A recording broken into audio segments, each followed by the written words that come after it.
colorful, joyous people.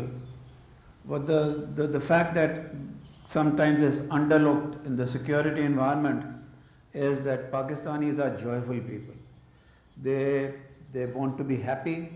Even if they are in problems, they want to be happy. If you ever go to Lahore, Karachi or Islamabad or Rawalpindi or Faisalabad or any other city, despite the fact there will be inflation and other things, you'll find them happy and talkative and effusive and reflective of everything in the world. Uh, we also have borders. If I could ask Almighty Allah for something, go to the past, I would want Pakistan to be somewhere near New Zealand or Australia or somewhere else. But you can't choose your neighbors, you're born with them. So this is a relatively very easy border, the border with Iran. This is the chief of Pakistan's army. This is the border with India.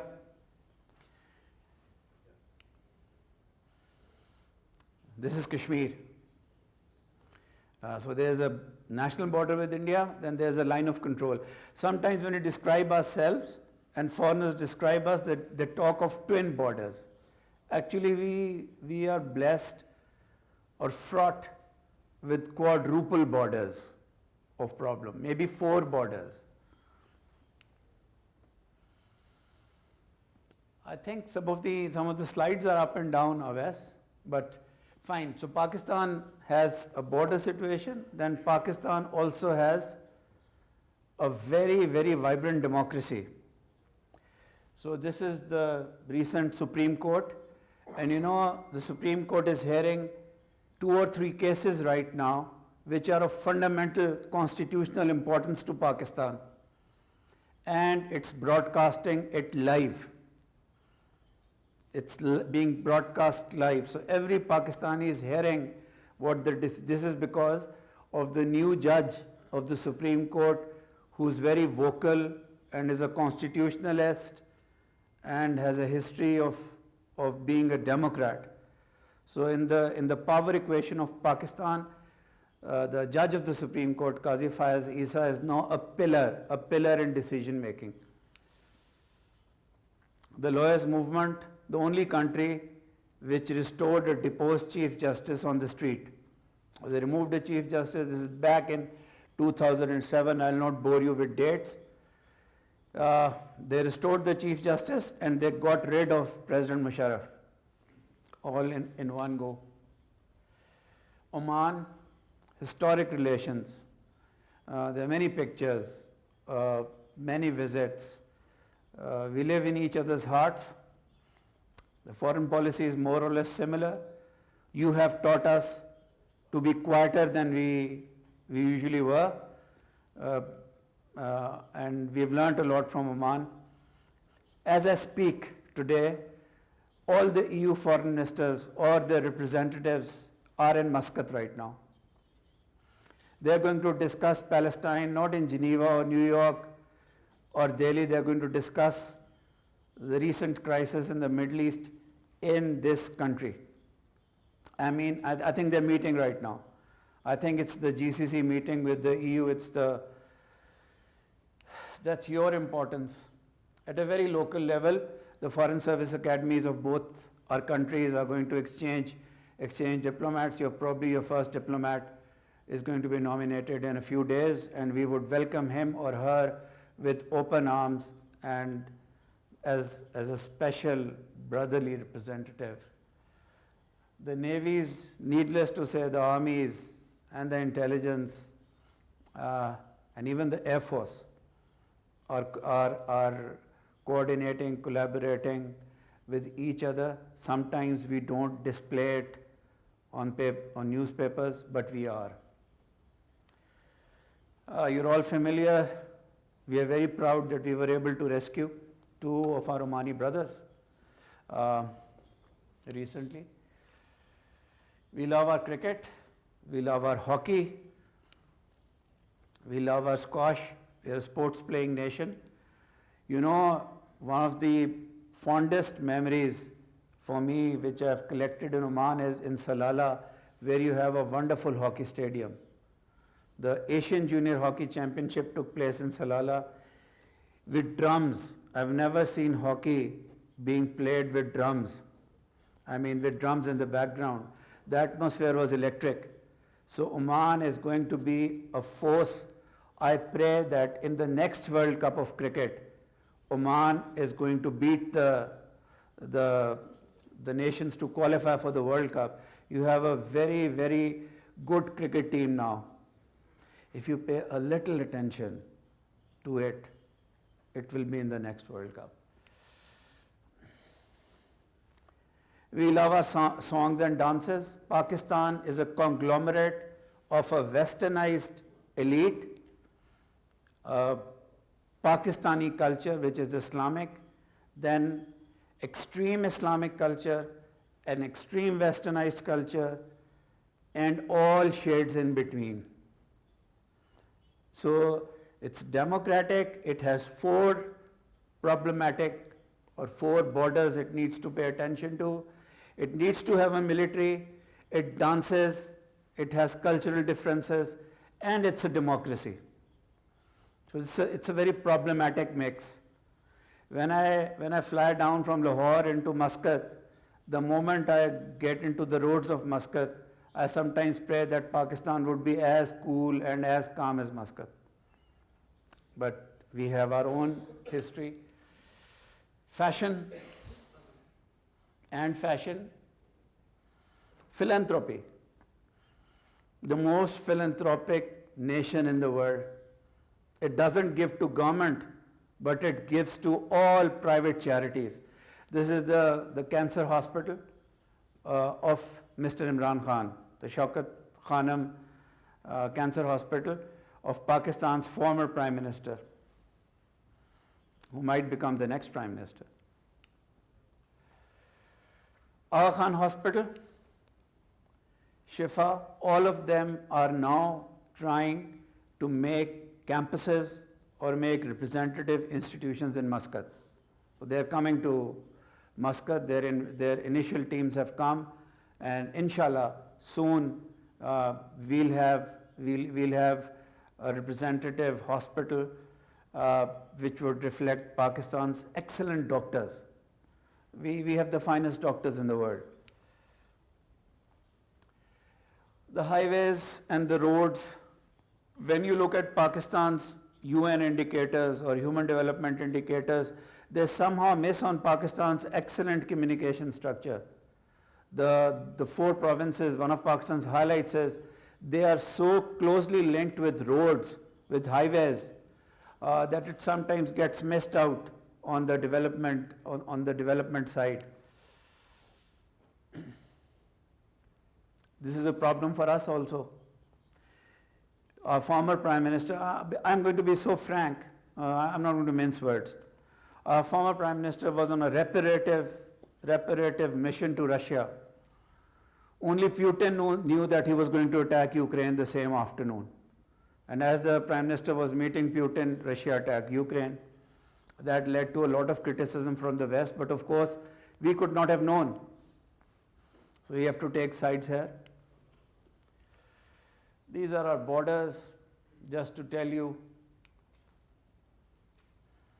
This is how close we are. Sometimes we forget how strategically important it is. The world depends on this strait, Straits of Hormuz, and we straddle it, both of us. And that's why this officer in the white uniform and the commandant in the white uniform and the navies of the two countries have an extremely cordial and functional and cooperative and communicative relationship.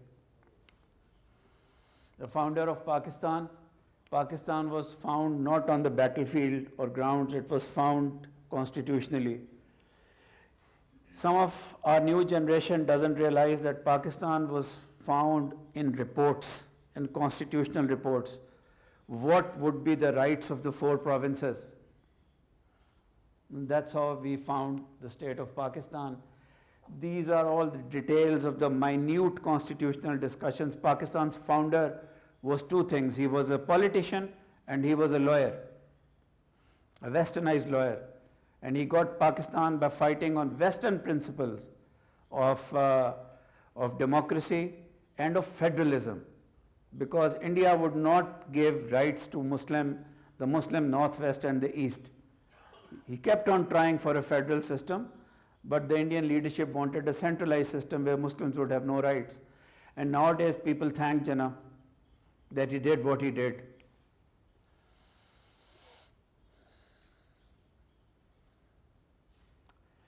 Some of these pictures show that Pakistan was not meant to survive.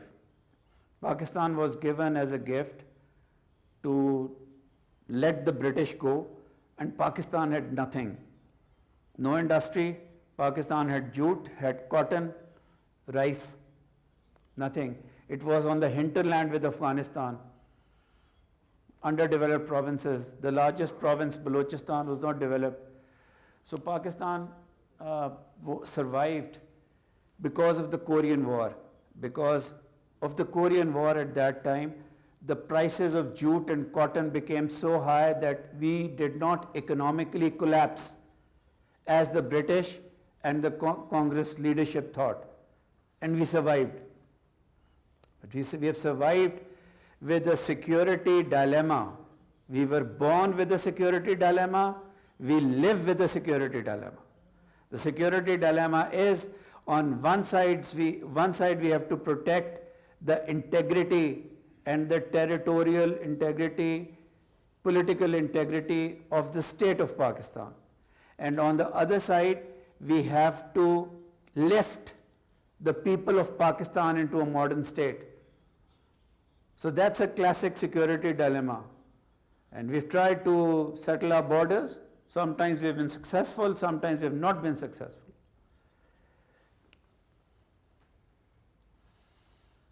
The arrows show the forced immigration into Pakistan, the forced refugees into Pakistan. The refugees into Pakistan were equivalent to the population of Pakistan at that time. On the reverse, they were 1/20th of the population of India. So we were born in an emergency, we were meant to die, and we had refugees, but we survived. We survived very well. Every citizen of Pakistan feels that he is much better off in an independent, modern, moderate, progressive, proud state of Pakistan. And these are some of I gave you an overall of the initial prime ministers. The decade of the 50s was beautiful. Not only did we survive, we did a lot for the people. We settled them, we gave them jobs. And in the late 50s, from scratch, we developed the Pakistan Army. And the person who developed the Pakistan Army also led it into the decade of development. He was our first non-democratic leader, but he is known as a reformer and as a developer, despite a weaker side of not giving into democratic liberties. But the decade is known as the decade of development.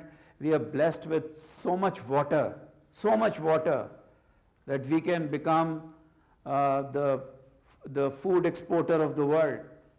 And he, along with the World Bank, was able to build two huge dams in Pakistan.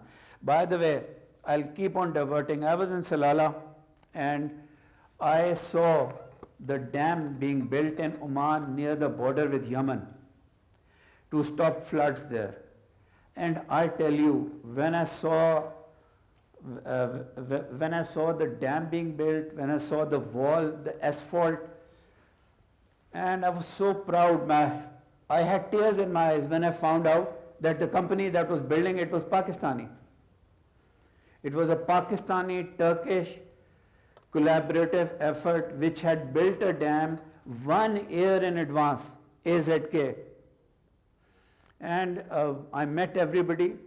I went there, and they're experts in dams. These were the two dams I was referring to, agriculture policies. Then we went into war. The second major war, the first one was in 1948. The second war, again, you know, when I read Oman's policy on Palestinians, when I talk late into the night with Omani dignitaries on Palestine and Kashmir are equal for us. Just as your heart bleeds for Palestine, and also Kashmir, by the way, our heart bleeds for Kashmir. It's not the land, it's the people. We want the children of Kashmir to wake up and go to school. We want them to have normal lives, normal, independent lives like my daughter or your daughter. But when there are tanks and guns, there are 13,000 youngsters picked up from Kashmir and placed in various jails. Their mothers wail in front of police stations, army officers with their dupattas, their coverings on the ground. Where is my son? Then there are half widows who don't know whether their husband or son or brother is alive or not. They found mass graves. So our heart bleeds. So in 1962, when India and China went to war, the Chinese asked us to take Kashmir. We were a very peaceful nation then. We said, no, we will negotiate. And then every negotiation was a farce. With every second day, the negotiation. And you know, yes, Hamas attacked Israel. But just imagine what the Palestinians have had to go through. They agreed to a two-state solution, and the Israelis kept on making settlements in violation of that.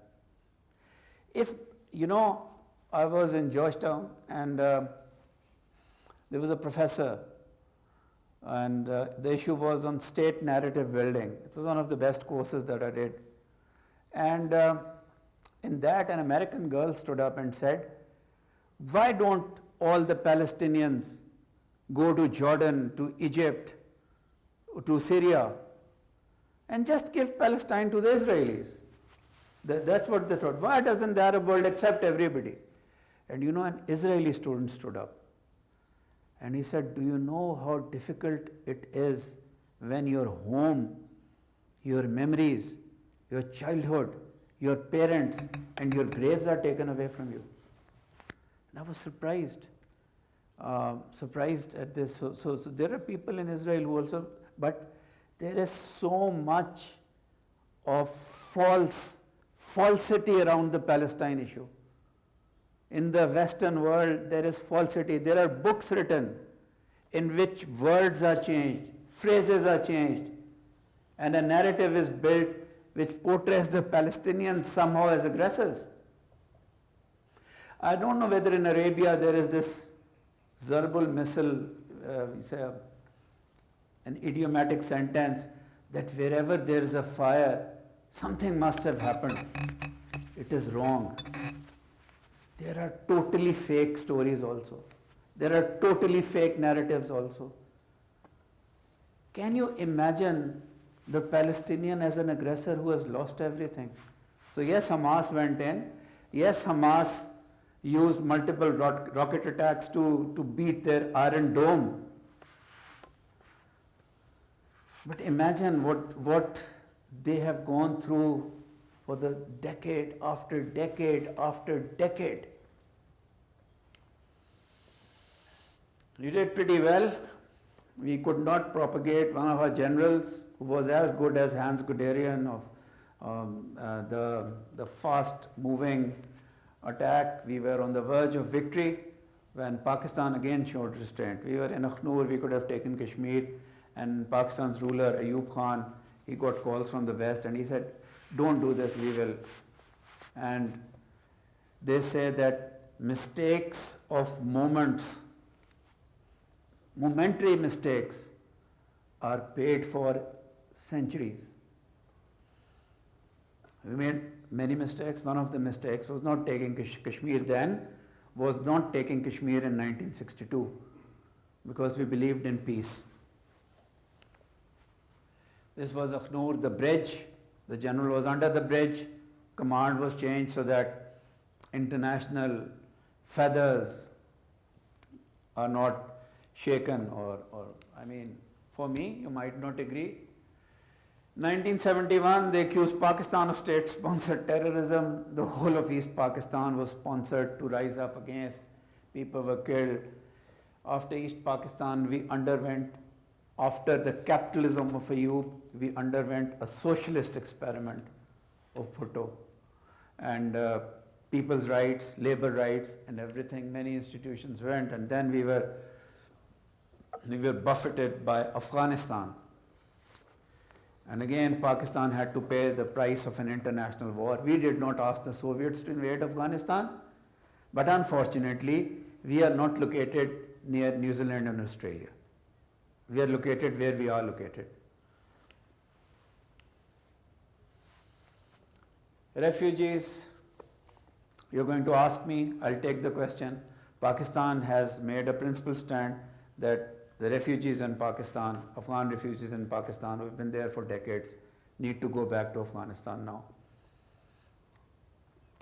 It's going to be criticized, but a decision has been taken. Our state has to breathe also. And going through Afghanistan, then an era of democracy in the 90s, and then 9/11 happened. Unfortunately, we did not ask OBL or whoever did it to attack the Twin Towers with planes.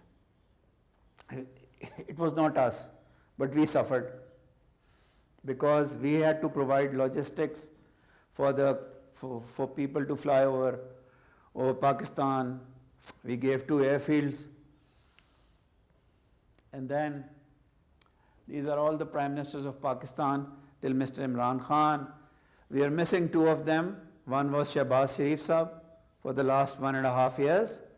And now we have Prime Minister Kakar, who's there in an interim capacity to hold elections. Strengths and challenges. So it's Islamic, it's modern, it has hot borders, it has a very strong press. It's federal. We have to deal with provinces, provincial rights against central rights.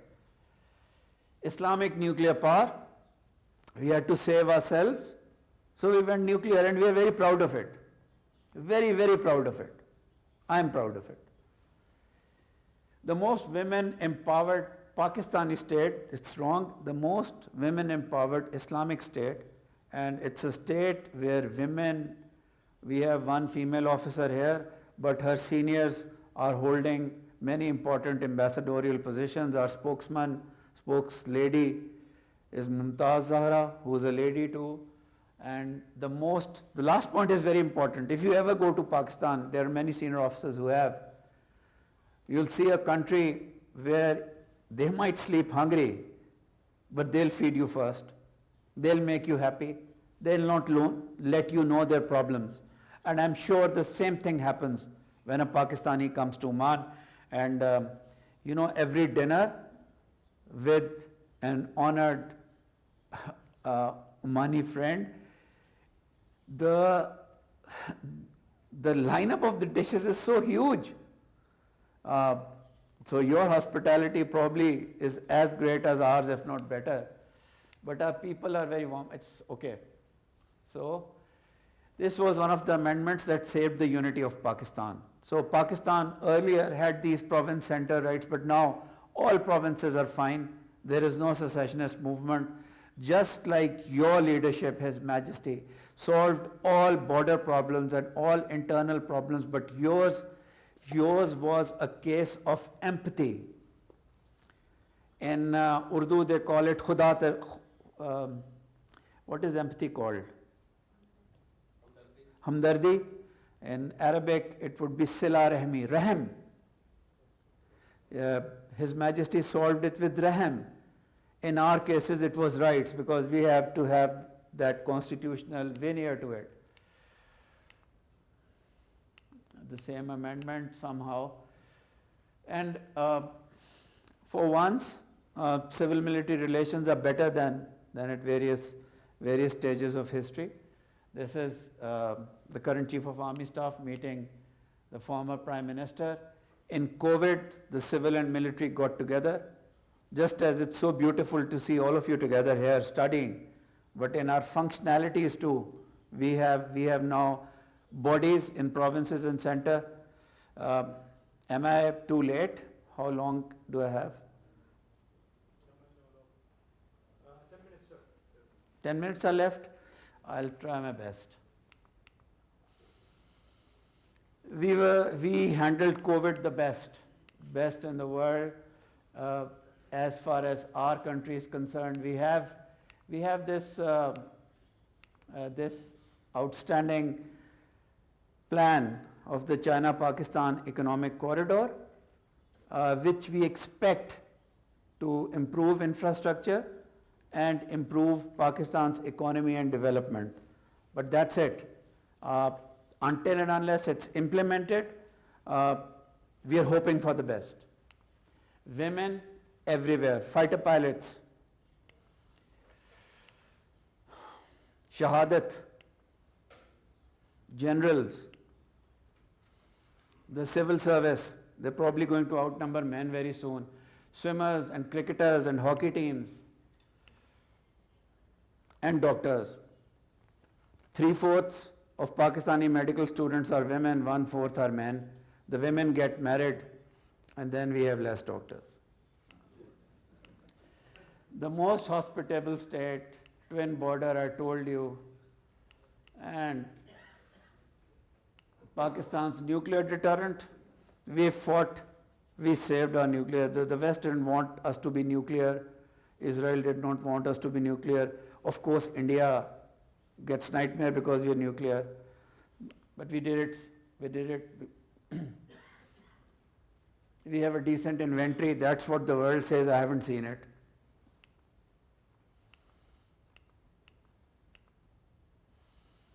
We were attacked in February 3 years ago. We shot down their aircraft. We returned their pilot.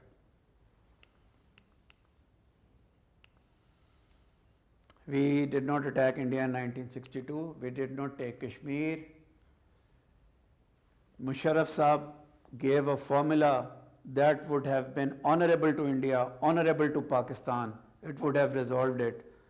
But India kept on delaying, until Mr. Vajpayee, who really wanted it, went out of power, and then the state stepped in.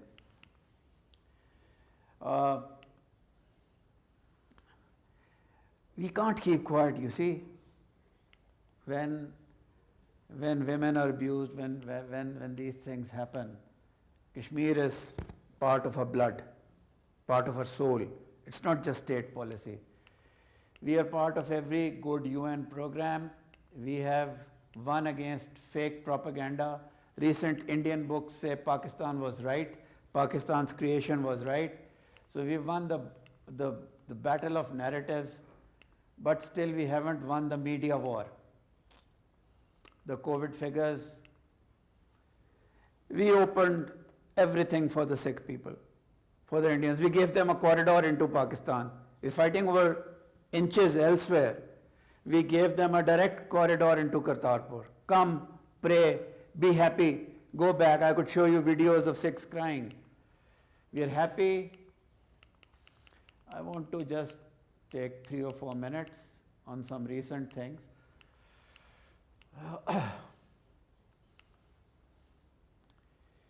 So we have a joint ministerial at the foreign minister's level. We have foreign secretary level talks. And this was a rebellion, you are more familiar with it. We supported, we were vocal. The Grand Mufti was given Satara Pakistan for speaking, and he always speaks for the people of Kashmir, for humans everywhere. He has spoken for the Palestinians. He's the only one in the whole universe who has said that he wishes Hamas the best. Otherwise, people don't take Hamas's name. Parliamentarians have come and gone recently. This was prepared by our wonderful officer sitting here. We are thinking of education, science and technology. Pakistan's institutions are going to build campuses. This was an MOU signed with Nizwa University, joint campuses, Omani tourism. It's a moment of pride for us to acknowledge this lady. The defense relations, the red arrow shows you the significance, the recent visits. The last one very recently, very fruitful, and your COSAF has gone to Pakistan and your Chief of Army Staff is going to Pakistan in the next week, and we warmly welcome him there. Very intense collaboration in the institutions, Navy, Air and Joint Program talks. Thank you, Hamid, for preparing such a wonderful elaboration.